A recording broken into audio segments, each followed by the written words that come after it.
A container ship leaving a port on the coast of Greece made history last month when, after 14 days on the water, it completed the inaugural voyage through the expanded Panama Canal. On its way to Asia, the ship's passage on June 26th marked the completion of a $5 billion expansion project to the Panama Canal that began in 2007 and created a new set of locks for a third lane of canal traffic. Seward area producer Alan Tiemann serves as the chairman of the U.S. Grains Council and was one of an estimated 25,000 people to attend the inauguration ceremony. As you'll see in his photos and video from the opening, the development is a big deal, especially to those in the area. We talked with Alan at his farm recently to learn more about the canal's importance and the reasoning for expanding it.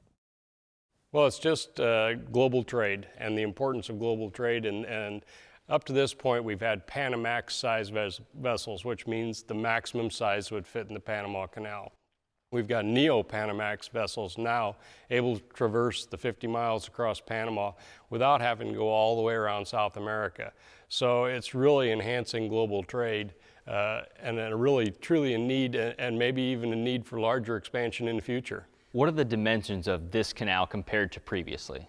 Okay, the new locks are 1,400 feet long and 180 feet wide, 60 feet deep, compared to the old locks, which were 1,000 feet long, 106 feet wide, and only 40 feet deep. The way they measure what goes through these is in total equivalent units, which is 20-foot containers 8 foot high. In the old locks, they could get 5,000 TEUs on a ship to go through there. In the new set of locks, they'll be able to handle ships with up to 14,000 TEUs, almost 3 times the capacity in the new locks compared to the old locks. Walk me through the timeline of how long it took to complete this process. I think they started letting bids for this process back in 2007. They broke ground in 2009. They had hoped to be completed in 2014, which would have been the 100th anniversary of the original set of locks in the Panama Canal. And so they're a couple years behind schedule, but I think as construction goes, that was almost to be expected. You were there for the opening. Tell me about the ceremony and kind of the day's festivities. It was there for 2 days. The ferry on Saturday, we had the opportunity to go out and walk up close and personal with the locks, get to look at the basins where they push the water back up to conserve water. These locks actually use 7% less water than the original locks, moving a much larger ship. But anyhow, we were able to go look at all the facilities up close and personal then, and Saturday evening we had a more formal event which included the President of Panama and some other speakers, dignitaries there that kind of patting themselves on the back, if you will, for the accomplishments of getting this done in the grand opening, which took place on Sunday. And it was a major event, a regular festival, jubilee, fireworks, and dignitaries, and it was an all-day event to watch the ship come through, container vessel, and so it was really quite the spectacle to see and a historic event to attend. For U.S. customers, what's the importance of the Panama Canal?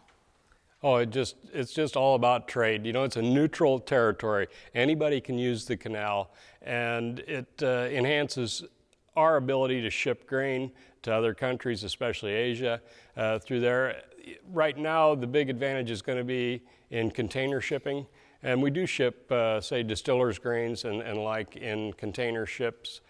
So hopefully with the larger ships, lower freight rates, that'll benefit us all the way through the market chain. The U.S. Grains Council has an office in Panama City, and so that's one of the reasons that you know a little bit more about the Panama Canal. What's the importance of that office there, and tell me about its operations? Okay, in Panama City, that operates as a hub for the whole region of South America, Central America, Mexico, and so they coordinate all of our market development in all that area. So it's an extremely important office.